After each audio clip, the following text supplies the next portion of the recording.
Hermanos, buenas tardes. Nos da mucho gusto que estén escuchando esto. Esperamos en Dios que sea para bien, de beneficio, de edificación para todos. El día de hoy nuestra meditación estará basada en algo de lo que sucedió con Naamán, el leproso, y para entender mejor nuestro argumento, vamos a hacer una lectura un poquito larga. Vamos a leer desde el versículo 1, Segunda de Reyes 5, desde el versículo 1 hasta el 16. ¿Están listos? Voy a empezar la lectura. Naamán, general del ejército del rey de Siria, era varón grande delante de su señor y lo tenía en alta estima, porque por medio de él había dado Jehová salvación a Siria. Era este hombre valeroso en extremo, pero leproso. Y de Siria habían salido bandas armadas y habían llevado cautiva de la tierra de Israel a una muchacha, la cual servía a la mujer de Naamán.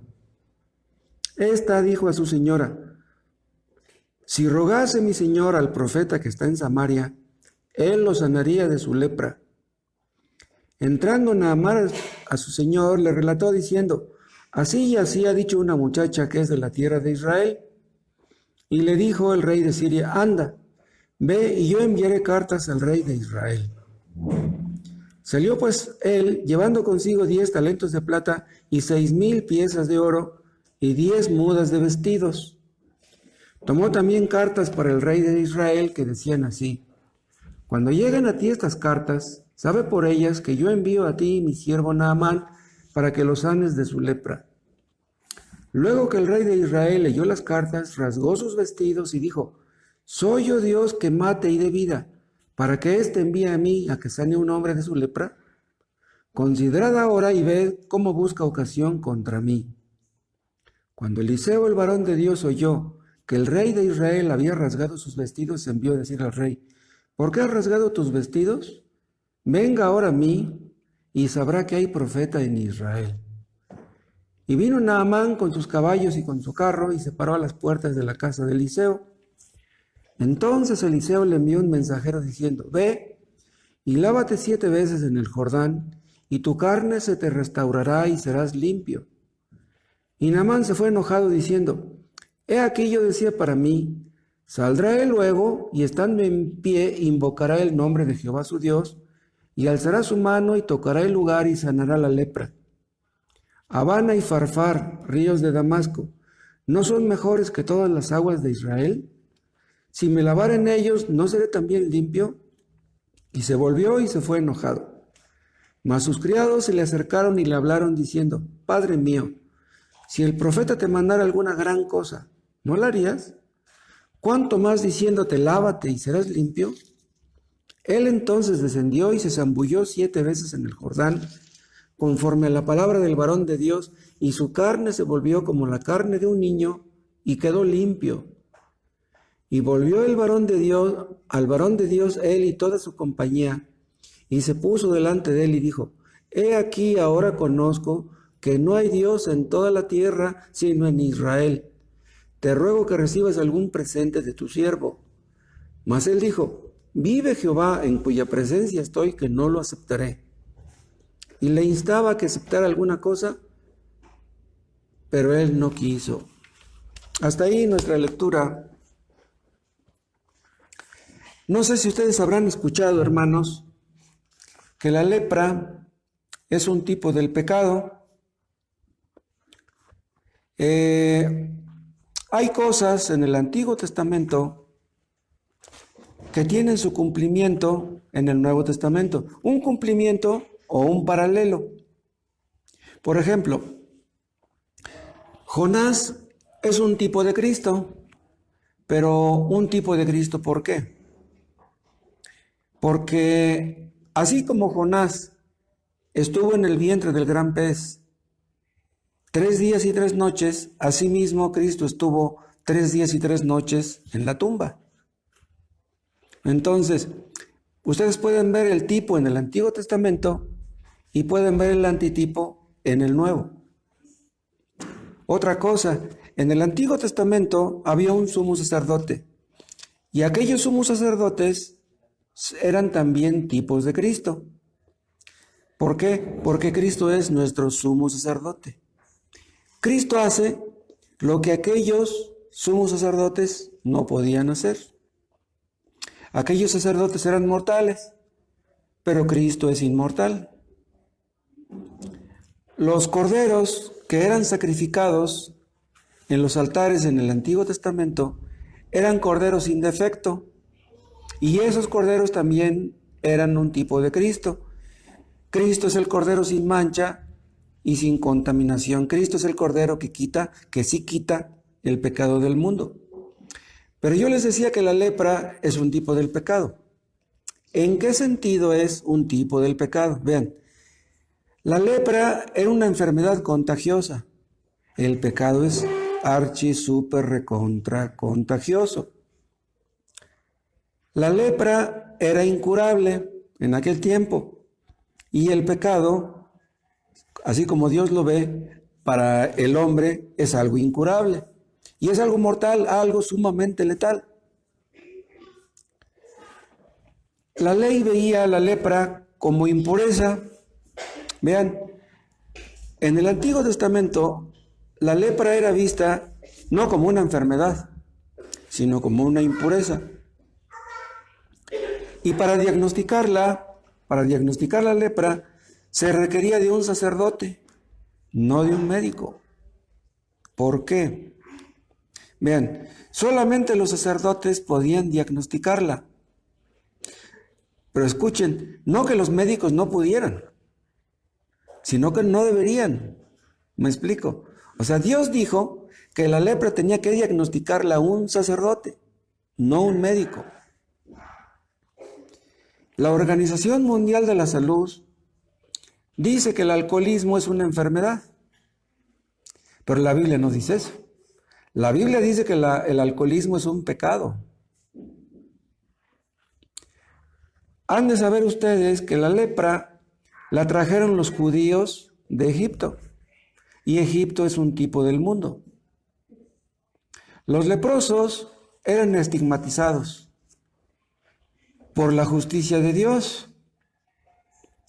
La lepra era una figura de la polución moral, de la corrupción, de la contaminación moral.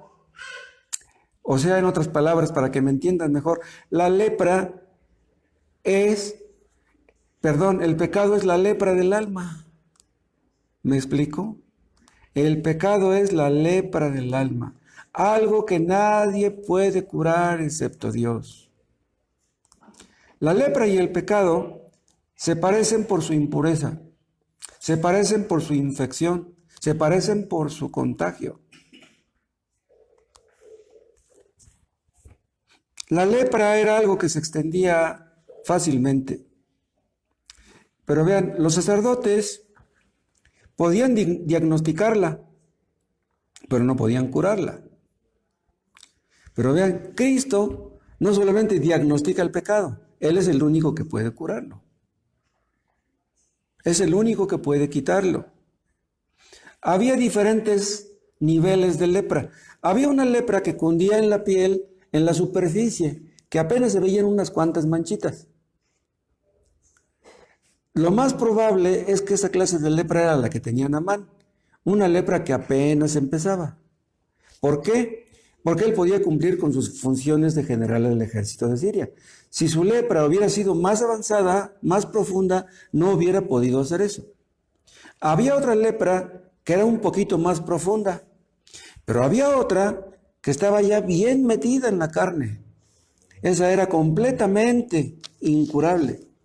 Y eso nos indica, vean, que hay pecadores que apenas empiezan su carrera de pecado, niños que apenas empiezan a mentir, que apenas empiezan a tomar lo ajeno.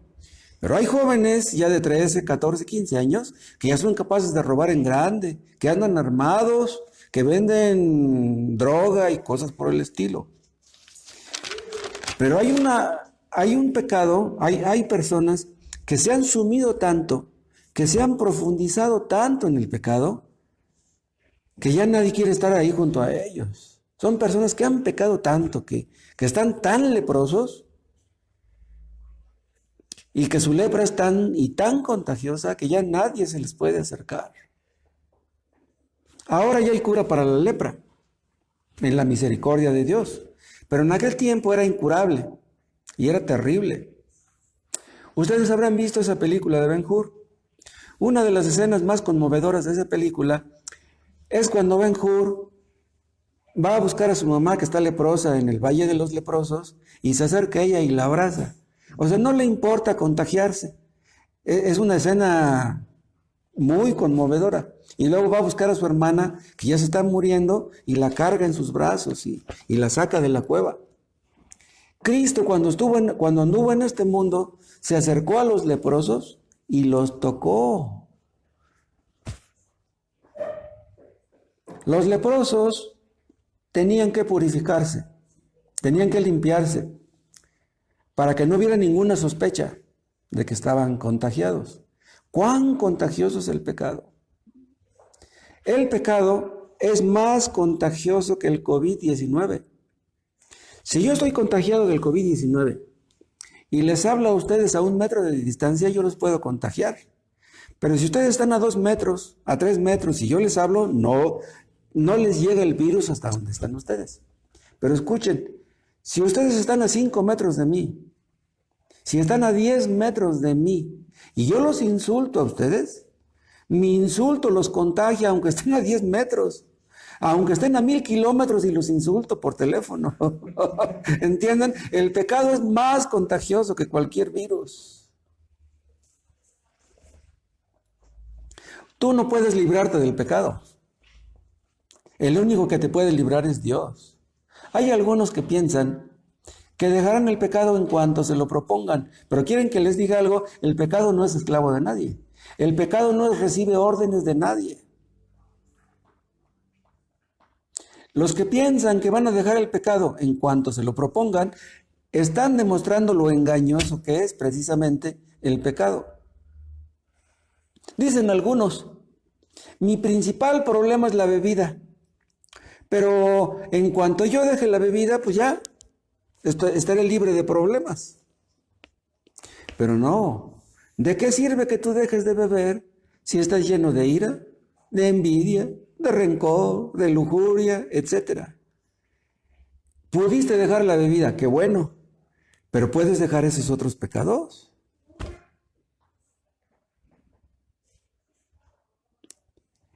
Vamos a analizar la condición de Naamán. Analizándola, podemos aprender cosas que yo espero que con la ayuda de Dios sean bendecidas en nuestras almas de todos los que estarán escuchando.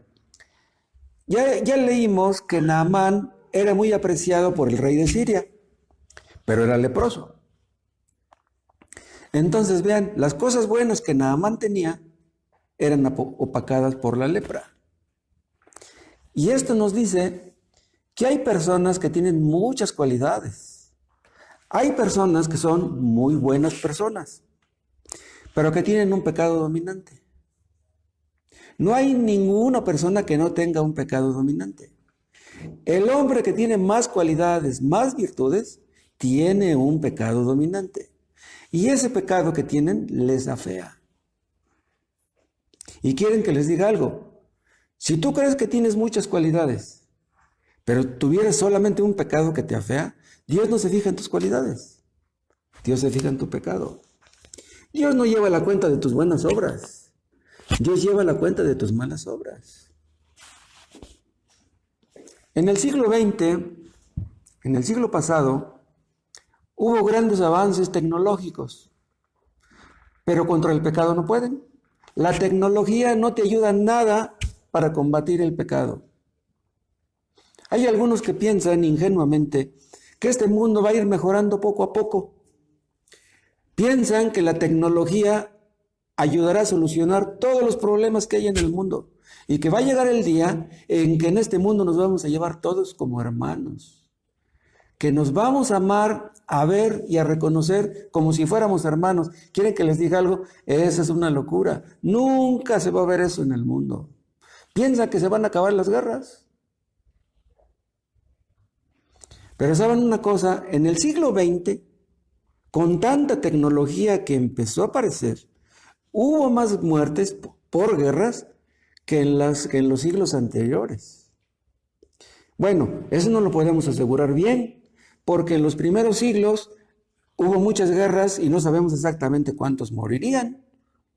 Pero en el siglo XX murieron millones y millones y millones de personas por las guerras. Entonces, ¿de qué sirvió la evolución? ¿De qué sirvió el avance tecnológico? El mundo ha progresado mucho, pero en lo moral no ha progresado nada. Ahora vean, ¿pero por qué es así? Dios todo lo creó bueno. Dios todo lo hizo bueno. Vio Dios que todo lo que hizo él era bueno. Pero entró el pecado en escena y todo se echó a perder. Y este mundo no es lo que pudo haber sido. Si Adán y Eva hubieran obedecido a Dios, otro gallo nos cantara, pero sabemos lo que ocurrió. Han existido personas, han existido familias que han vivido muy bien durante cierto tiempo, que han vivido en paz, que se sobrellevan más o menos. Matrimonios que han tenido 2, 3 hijos y que se sobrellevan más o menos. Pero de repente, el hombre cae en adulterio o la mujer y esa familia colapsa. Esa familia es destruida. Viene el divorcio, los hijos quedan llenos de rencor, quedan semi-huérfanos, odiando a sus padres y olvídense. Nada más fue que el pecado entró en la familia y todo se echó a perder. Un hombre puede ser muy exitoso, puede irle muy bien en este mundo, pero todo lo echa a perder el pecado. ¿De qué sirve que un hombre sea muy exitoso? ¿De qué sirve que un hombre tenga mucho dinero si tiene pecado en su corazón? El pecado todo lo destruye. El pecado acaba con la felicidad. Siempre hay un pero, como en el caso de Naamán. Era muy apreciado por el rey de Siria, pero leproso. Hay hombres que tienen mucho dinero. Nosotros pensaríamos, puesto que tienen mucho dinero, deberían ser muy felices. Pero ¿quieren que les diga algo? Siempre hay algo que oscurece su alegría. Hay otros que tienen muchos aduladores. Por el dinero que tienen, la gente los adula, los alaba, los elogia, los envidia, pero tienen también muchos opositores. Gente que les odia. Recuerden ustedes el caso de Amán. Amán era uno de los líderes de su país. Todo lo tenía. El rey estaba a su favor. Todo lo tenía. Pero ¿qué era lo que le quitaba la felicidad? Que Mardoqueo no inclinaba su rodilla delante de él. El hecho de que Mardoqueo no doblara su rodilla ante él le llenaba de furia. Si todos se inclinan ante mí, ¿por qué Mardoqueo no hace lo mismo? No estaba satisfecho con que tantos lo admiraran. Entonces, la causa de la infelicidad de Amán, ¿estaba en Mardoqueo? No, estaba en su propio pecado. Hermanos, nunca debemos creer que si somos infelices, otras personas sean culpables de nuestra infelicidad, porque nunca es así. Nadie es culpable de que nosotros seamos infelices. Si somos infelices, el problema está en nuestro pecado. Naamán era un hombre admirado, tenía mucho poder, era apreciado por el rey de Siria, tenía mucha influencia, pero era leproso. Hay actores, hay deportistas, hay cantantes que son muy famosos, pero que son leprosos. Tienen mucho dinero, pero son leprosos del alma. El pecado impide que los hombres tengan paz, pero está escrito, no hay paz para los malos, dice Jehová. Si tú andas en pecado, no puedes tener paz. Dios se compromete a eso. No puedes tener paz. Ahorita ríes, pecas, ahorita ríes, ahorita cantas, pero espérate para mañana. El pecado lo echa todo a perder. Hay personas que llegaron a caer en el alcoholismo. Empezaron con una cerveza. Pues, ¿qué tanto es una cerveza? Ah, pues me tomo 2. Ah, pues me tomo 3. ¿Cuál era su intención? Divertirse. ¿Tiene algo de malo que la persona se divierta? No. Pero vean, lo que empezó como un juego terminó en el alcoholismo. Y terminaron perdiendo su trabajo y terminaron perdiendo su familia por culpa del alcoholismo. Esa no era su intención, pero eso les llevó. El pecado lo echa todo a perder. Los adúlteros, cuando adulteran, ¿cuál es su intención? Pues quieren pasar un rato agradable. Quieren divertirse un rato, pero ¿cómo terminan? ¿Saben qué es lo que hace el pecado? Nos hace infelices. Si tú ahorita estás disfrutando del pecado, eso no quiere decir que vas a disfrutar siempre. Te lo garantizo. ¿Saben ustedes qué es lo que hace el pecado? Es como el veneno de la serpiente. La serpiente te muerde y el veneno entra suavemente, pero espérate al ratito. El problema que tenía Naamán le hacía desgraciado. Y donde quiera que hay pecado, hay desgracia, hay amargura, hay resentimiento, hay aflicción, invariablemente, indefectiblemente. Hay muchos que se preguntan por qué el pecado está como está, y aquí está la respuesta. Pero Dios no creó al hombre para que fueran así las cosas. Pero como el hombre prefirió amar al pecado que a Dios, prefirió seguir a Satanás que a Dios, tiene que sufrir las consecuencias. Vean, esa es la verdadera cara del pecado. Pero el diablo la oculta. Ese es el carácter feo del pecado, el carácter grosero del pecado. El pecado es la lepra del alma. Vean, si nosotros sufrimos las consecuencias de nuestro pecado, es porque Dios quiere que las suframos. Si sufriendo las consecuencias de nuestro pecado, no buscamos a Dios para que nos perdone, ¿qué lo hará? Vean ustedes, por ejemplo, el caso de los que están ahorita en cuarentena por este coronavirus. ¿Por qué están en cuarentena? Porque Dios quiere que vean su pecado, pero lo ven. Millones de personas que estuvieron en cuarentena no pudieron ver su pecado. Estaban encerrados en su casa y querían cantar, y querían bailar, y querían emborracharse, pero no podían pecar, no podían ver su pecado, pobres. Se quejan de la cuarentena. En lugar de que se quejen de su pecado, se quejan de la cuarentena. ¿Saben ustedes qué es el pecado? Es algo terrible, es algo repulsivo, es algo horrible, es algo repugnante ante los ojos de Dios. El pecado conduce al robo, a la soberbia, a la destrucción, al caos, problemas familiares, estatales, nacionales, problemas en la iglesia, todo por causa del pecado.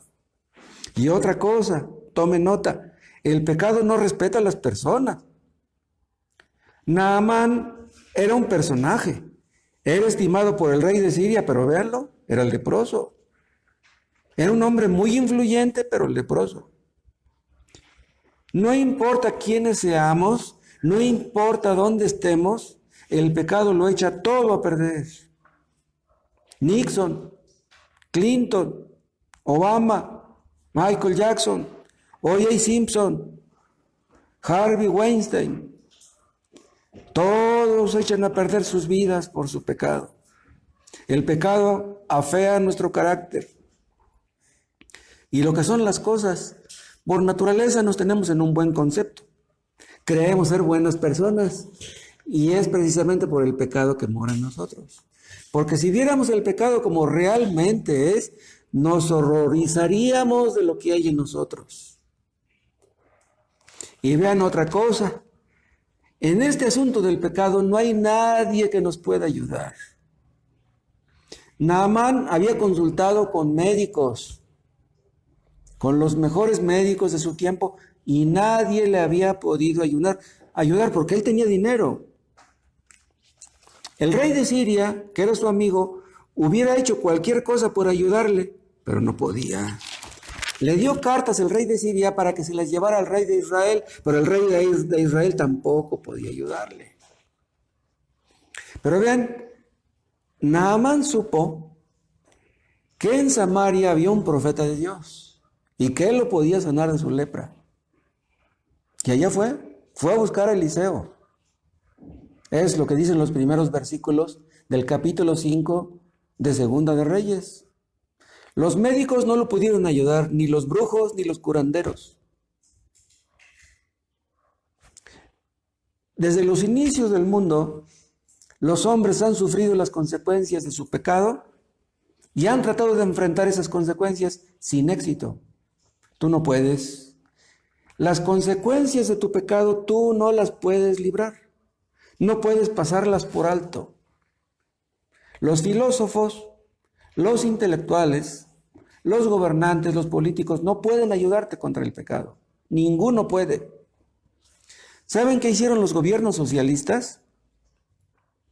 Ellos pensaban que el socialismo iba a acabar con la desdicha, con la pobreza, con la infelicidad. Ellos pretendían que todos fueran iguales en esa sociedad. Pero ¿sabemos lo que pasó? Los socialistas, los comunistas fracasaron. Hay legisladores de naciones democráticas que establecieron nuevas leyes tratando de ayudar a la gente pobre. Supuestamente esa es la idea de todos los países que tienen leyes democráticas. Ellos tienen buenas intenciones, se supone. Quieren que la gente viva bien. Pero estamos viendo que no pueden. El pecado todo lo echa a perder. El problema no está en las leyes.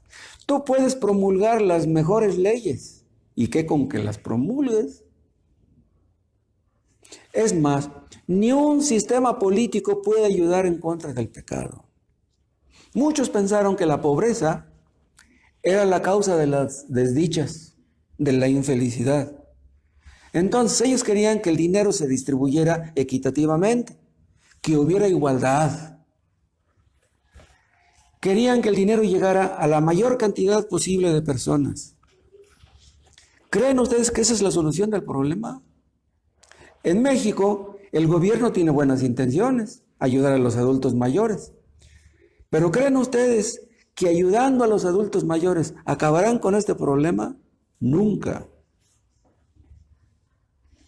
Ustedes han de saber que Haití es uno de los países más pobres de América.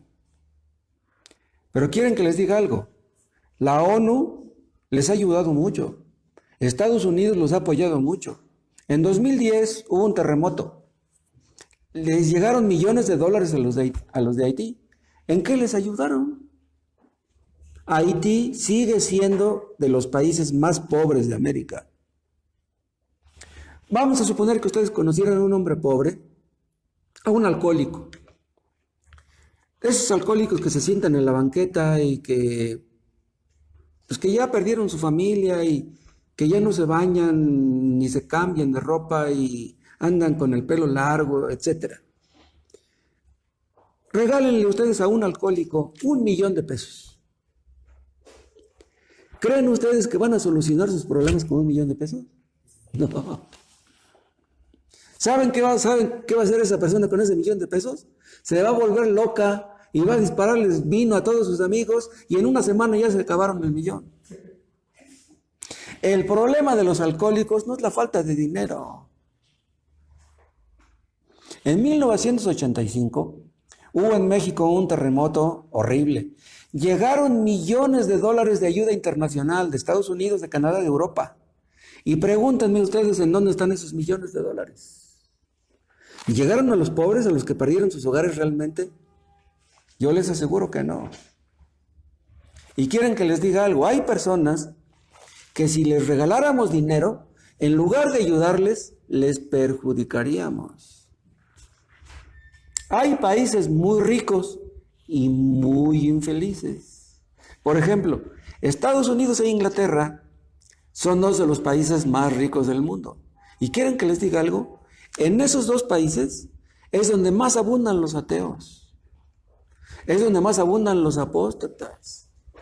En Estados Unidos y en Inglaterra es donde ha abundado el cristianismo, buenos predicadores, buenos siervos de Dios, pero es donde más apóstatas hay. Hubo sociólogos que dijeron que el problema del hombre era por tener demasiado dinero, por tener demasiadas comodidades, que por eso es el vicio y por eso es el crimen, por la abundancia del dinero. Pero hubo otros que dijeron lo contrario, que el problema no era por el mucho dinero, era por el poco o por el nada de dinero. Decían algunos que estábamos todos muy estresados y con muchos problemas porque teníamos demasiado trabajo. Los hombres trabajaban 11, 12 horas diarias. Y saben que en Estados Unidos hubo leyes que restringieron todo aquello y establecieron una semana de 40 horas. Entonces los hombres trabajaban 8 horas por día. ¿Y eso en qué ayudó? En nada. Créanme, eso no ayuda en nada. Otros dicen que el problema no está en el trabajo, que está en el ocio. La gente que está ociosa, dicen, es la que más peca. La gente que no tiene trabajo es la que está nomás con malos pensamientos. Dice, pero si a los ociosos les damos trabajo, entonces ya no estarán con malos pensamientos y todo se va a componer. Todo eso es puro rollo, puro cuento. ¿Saben ustedes por qué hay tantas guerras?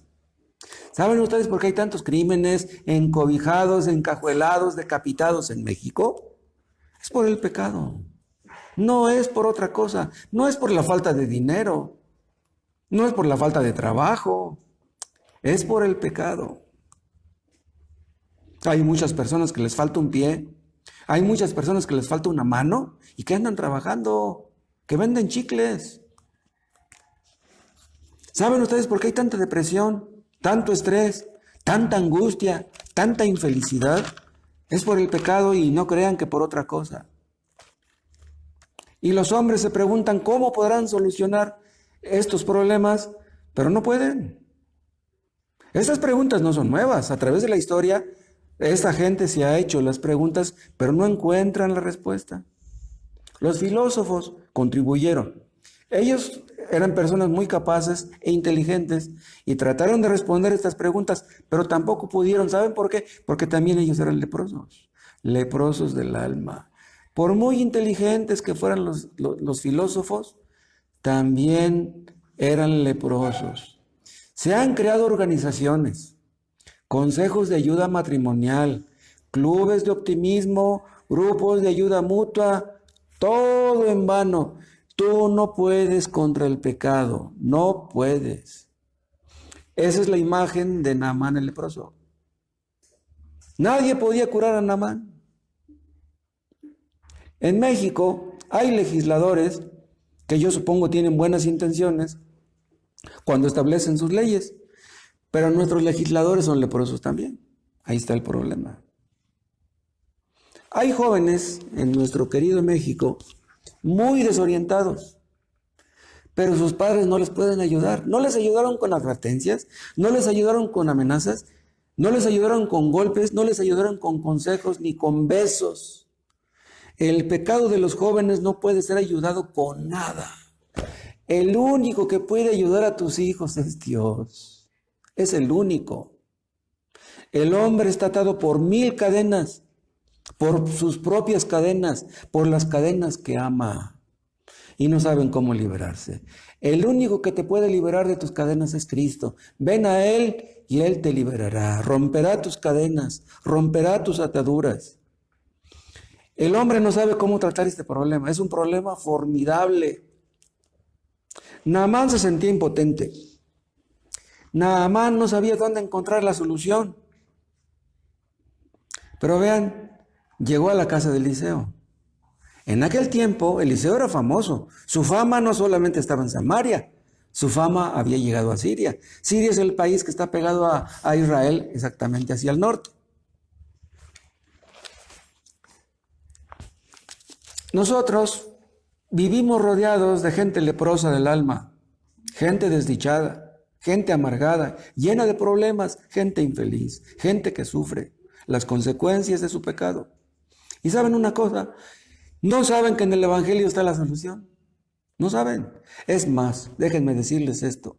Hay personas que viven en la desdicha, en la infelicidad, y tienen su Biblia en la casa y no la leen. Ahí está la solución y no la leen. Otros la leen pero no creen en ella.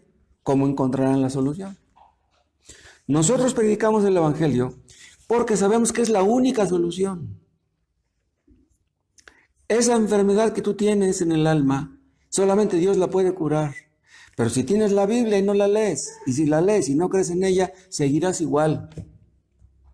Aquí en la Biblia tienes un remedio seguro, y escúchame, es gratis. Pero los hombres no creen en eso, se les hace demasiado maravilloso. Los hombres están confundidos, desesperanzados, pero no encuentran la salida. Pero tienen la solución a la mano, tienen cerca el Evangelio, pero no buscan ahí la solución. ¿Cuántos estarán ahorita en cuarentena y que tienen una Biblia ahí en su casa y no la leen? Y si los visitamos y les hablamos del Evangelio, ¿nos escucharán?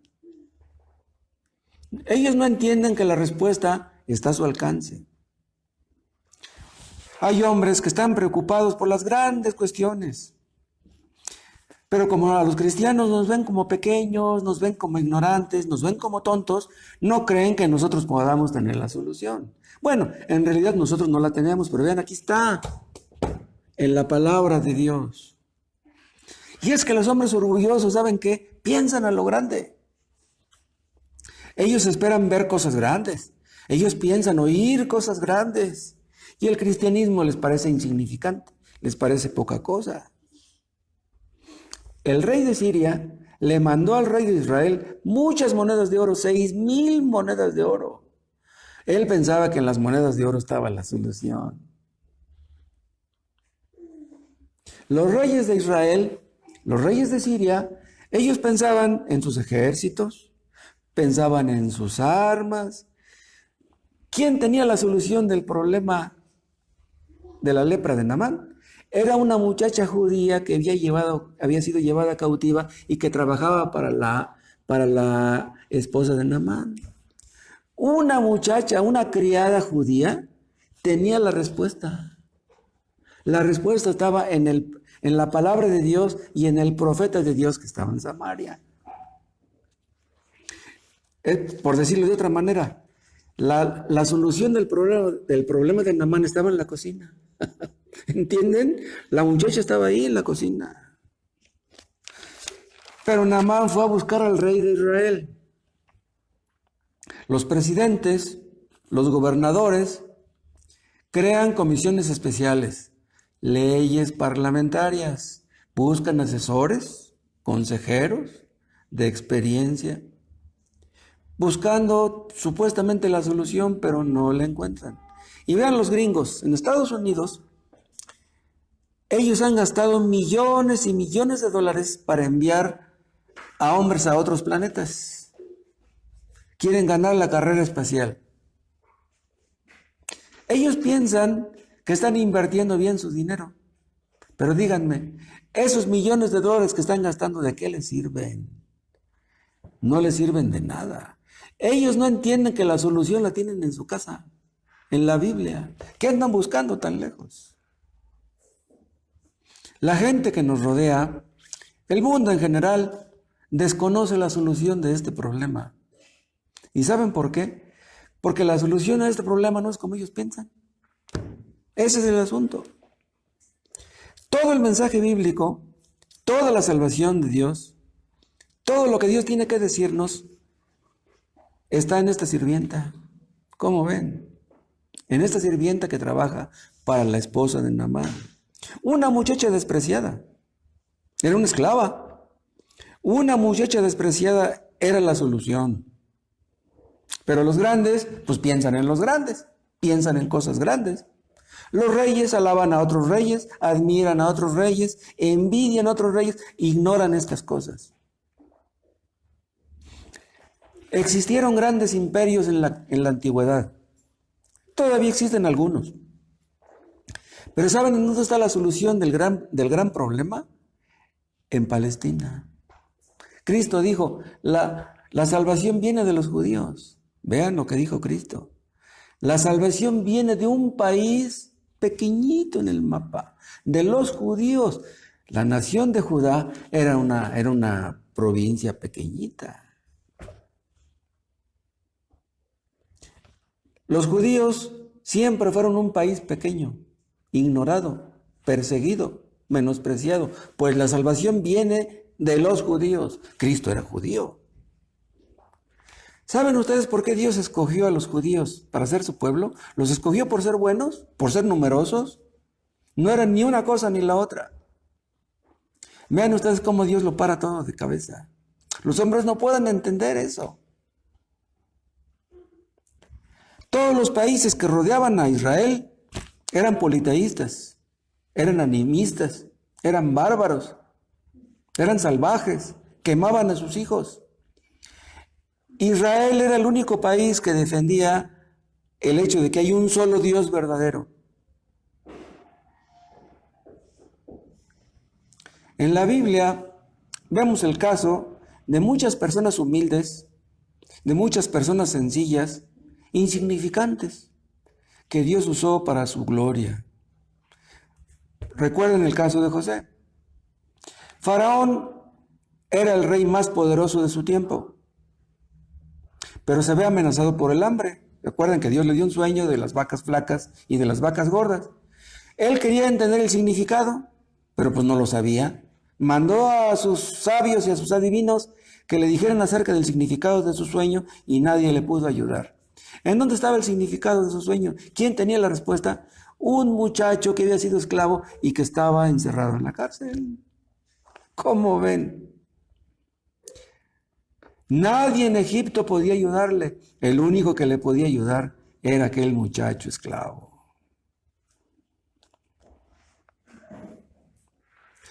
José nunca había estado en la corte.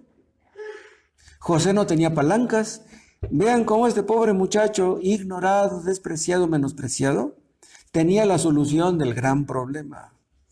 Gracias a José, Egipto fue librado del hambre y las naciones vecinas también, incluso Israel, Jacob y sus hijos. Y lo mismo pasó con David. Vean, en el tiempo de David, cuando él era un muchacho, cuando cuidaba las ovejas, todo el mundo tenía miedo de Goliat. Porque Goliat, con su esclavo, con su espada, con su lanza y con sus jabalinas, retaba a los escuadrones de Israel. Todos le tenían miedo. Pero ¿a quién usó Dios para vencer a Goliat? A un muchachito. No al mayor de sus hermanos, sino al menor de todos. David era el menor. Y ni Samuel sospechaba eso. Pensaba que era el hijo mayor, y luego el que segundo, y luego el tercero. Era el último, el más pequeño de los hijos de Isaí. Vean ustedes cómo los hombres buscan grandes cosas. Dios todo lo para de cabeza. Dios hace cosas increíbles. Dios hace cosas sorprendentes. Dios nos sorprende. Vean ustedes lo mismo en el caso de Jesús mismo. Todos pensaban que iba a venir el Mesías prometido y pensaban cosas muy grandes acerca de él. Nunca pudieron imaginar que el Mesías iba a venir en un pesebre. Nunca se les ocurrió. Y en un pequeño pueblo, ellos pensarían, si van a ser el Mesías, pues tiene que nacer en Jerusalén. Pero nació en Belén, un pueblito pequeñito que ni en el mapa aparecía. Augusto César estaba pensando en el edicto. Estaba pensando en el censo. Los judíos se metían en la política. Y vean, los que estaban en la posada, pues ellos ya estaban ahí satisfechos, ahí tenían en el mesón, estaban contentos. Pero llegó María y no hubo lugar para ella. No hubo lugar para José y para María y para el niño Jesús en el mesón. Nunca se les ocurrió pensar que el Mesías vendría de una pobre muchacha judía desconocida. Un pequeño bebé, hijo de una muchacha judía desconocida y de un carpintero. El Mesías, hijo de un carpintero, ¿cómo es posible eso? Los gobernantes de aquel tiempo ni se les ocurría pensar en eso. ¿Cómo que el Mesías nació junto a las vacas, junto a los bueyes, junto a las ovejas, junto a los asnos? Imposible. Cristo creció, estaba en Galilea, discutía con los doctores de la ley, ¿se acuerdan cuando tenía 12 años? Pero los doctores de la ley no tenían ojos para verlo. Ahí tenían al Mesías enfrente, pero no lo veían. Durante mucho tiempo Jesús predicó en Galilea cuando empezó su ministerio. ¿Y saben qué decían los de Jerusalén? Si Él es el Mesías, ¿por qué no viene a Jerusalén? ¿Cómo es que anda predicando en Nazaret, anda predicando en Galilea? Pues que venga acá. Que venga y que se nombre rey y que nos invite a tomar las armas y que lleve a la nación de Israel a la libertad. Vamos a pelear contra los romanos. No querían creer que Cristo fuera el Mesías, porque su padre adoptivo era un carpintero. Y luego lo vieron crucificado en la cruz, que no pudo defenderse, no abrió su boca para defenderse. Hasta los ladrones se burlaban de él. ¿Saben qué decían los judíos? La salvación no está en las cocinas, la salvación no está en las carpinterías. No puede ser. Queremos cosas grandes, decían ellos. El mundo nunca ha estado consciente de la solución del gran problema, nunca. Así ha sido desde entonces. Vean el caso de la Iglesia de Cristo. ¿Cómo empezó la Iglesia de Cristo? Vean, los fundadores de la primera iglesia eran gente pobre, pescadores, humildes, gente pobre. Esa fue la primera iglesia cristiana. Cristo encargó su reino a gente pobre, gente menospreciada. Y por eso el mundo no les prestó atención, hasta que pararon de cabeza el mundo. Los cristianos fueron perseguidos y llenaron Europa del cristianismo, del evangelio. Pararon de cabeza Europa. Vean el caso de Martín Lutero. Dios usó a Martín Lutero para parar de cabeza el mundo de nuevo. ¿Pero por qué no usó un papa? ¿Por qué no usó al emperador del Sacro Imperio Alemán? ¿Cómo se llamaba? Ya ni me acuerdo. Lutero se enfrentó al papa, se enfrentó a todos los cardenales, se enfrentó al emperador y obtuvo la victoria. ¿Saben ustedes por qué? Porque Dios estaba con él. La respuesta estaba en un pobre monje desconocido. Solamente hay una respuesta para los males que aquejan a nuestra sociedad. ¿Saben en dónde está la solución?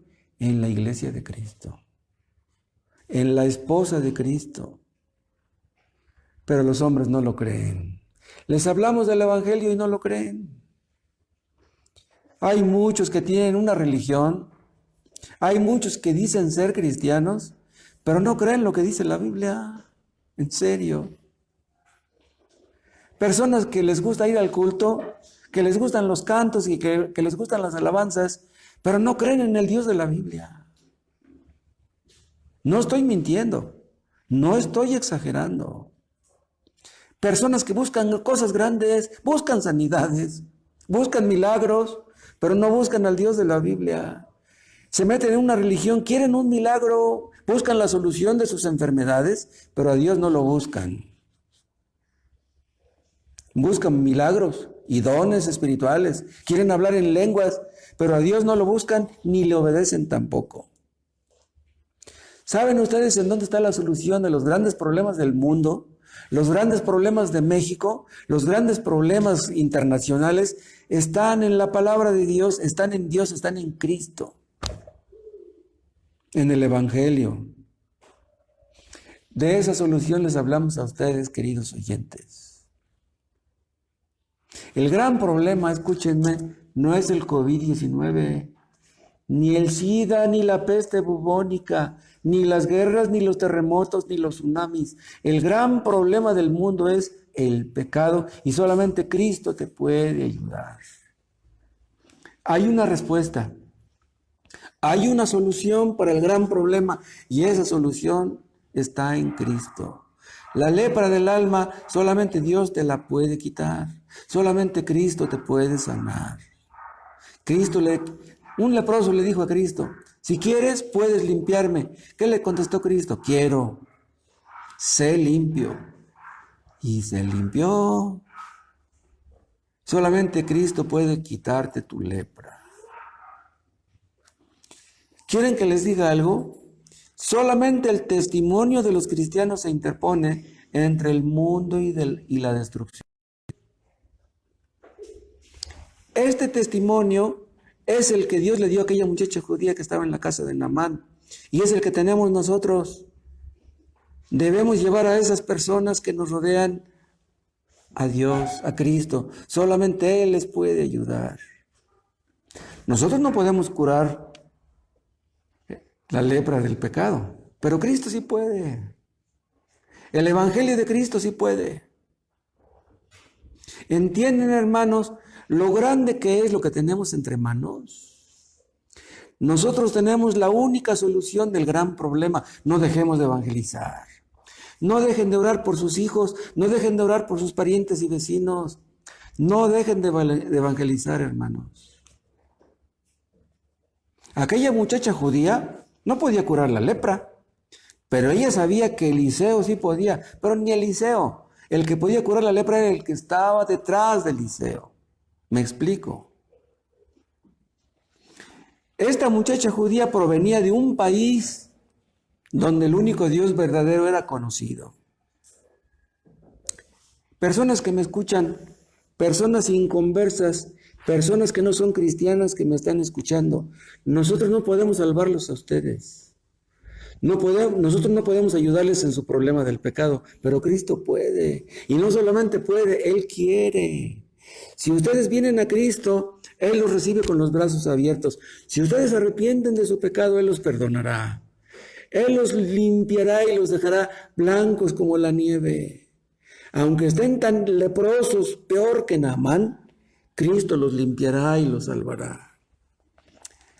Aquel evangelio que conocía aquella muchacha judía es el que yo les predico en esta tarde. Crean en Cristo, crean en el evangelio y Él los salvará. Cristo los perdonará y los salvará. El apóstol Pablo dijo, no me avergüenzo del evangelio porque es potencia de Dios para salvación a todo aquel que cree.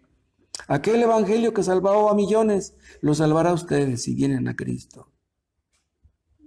Por mucho que hayan ustedes pecado, por muy profunda y arraigada que tengan su lepra, Cristo los limpiará. Aunque hayan violado, aunque hayan matado, aunque hayan sido narcos, Él los perdonará y los limpiará.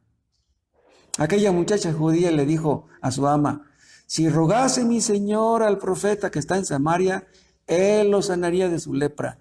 Es lo que dice este capítulo 5 de Segunda de Reyes en el versículo 3. Aquella muchacha judía no era tan tonta como para pensar que Eliseo tenía poder en sí mismo, no. Ella creía en Jehová, el Dios del Antiguo Testamento. Y nosotros creemos en Jesús, el Dios del Nuevo Testamento, pero vean, Jesús es el mismo Jehová. Nosotros te invitamos a Jesús, a que vengas a Él, a sus pies, a que dobles sus rodillas, a que te humille tus rodillas y que te humilles delante de Él y Él te perdonará.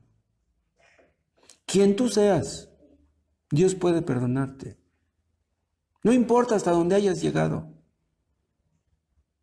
Hay diferentes tipos de lepra, diferentes niveles de lepra. Pero aunque tú seas el peor de los leprosos, Cristo puede limpiarte. Cristo es el Salvador de los pecadores, el único. El mundo no puede sanarte. Nadie te sanará. Nadie te puede limpiar. Pero Cristo sí puede. Y sabes una cosa, tú no puedes sanarte a ti mismo. Tú nunca podrás dejar tu pecado. Por mucha fuerza de voluntad que tú tengas, tú nunca podrás vencer tu pecado. Vencer el pecado no es cuestión de fuerza de voluntad, no es cuestión de inteligencia. Es cuestión de que tú te humilles delante de Dios y Él te ayudará. Si tú menospreciaste a Cristo, menospreciaste al cristianismo, menospreciaste a los cristianos, menospreciaste la Biblia, cambia de opinión ahora. Ven a Cristo ahora. Arrepiéntete ahora Cree en Cristo ahora y Él te salvará ahora. Detente por un momento. Si tú que me estás escuchando estás en cuarentena, piensa por un momento en tu pecado. No te apresures por querer salir de tu cuarentena. Piensa en Dios. Piensa que Él es santo y que lo has ofendido. Y ahí en ese lugar donde estás, dobla tus rodillas y pídele que te perdone. ¿Sabes tú para qué murió Cristo en la cruz? Para que los pecadores pudieran ser perdonados. Ya Cristo hizo en la cruz todo lo que era necesario. Cuando Cristo estaba en la cruz dijo, todo está consumado, todo está hecho, ya no tienes que hacer nada. Lo único que tú tienes que hacer es creer en Él. Y si tú crees en Él, todos tus pecados son perdonados, absolutamente todos, y nunca te los estará cantando. No se acordará de ellos. Que Dios nos bendiga a todos con su palabra. Te damos gracias, Padre, porque tú eres el único que pudiste sanar esta terrible enfermedad del pecado. Gracias porque Cristo vino a hacer el gran milagro. Gracias por su obra perfecta y acabada. Oh Dios, enséñanos a todos a confiar en eso. Ayuda a todos los que son inconversos a poner sus ojos y su confianza en Cristo muriendo en la cruz y que sean salvos. Te lo pedimos en el nombre de nuestro Señor Jesucristo. Amén.